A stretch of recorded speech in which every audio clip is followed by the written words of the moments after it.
Najua kuna mtu unatizama video hii ukiwa umechoka, umeomba, umelia, umesubiri, lakini unaona kama Mungu amekunyamazia.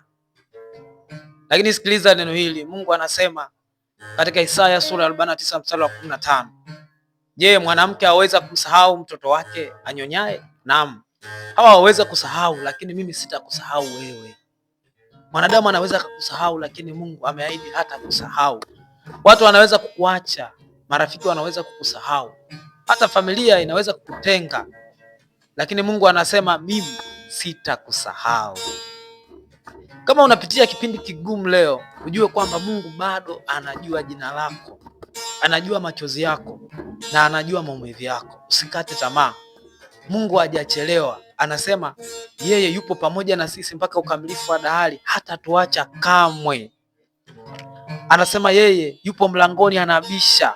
Mtu akisikia sauti yangu akifungua, mimi naingia kwake. Fungua leo, aingie maishani mwako. Sisi tu sura na mfano wa Mungu.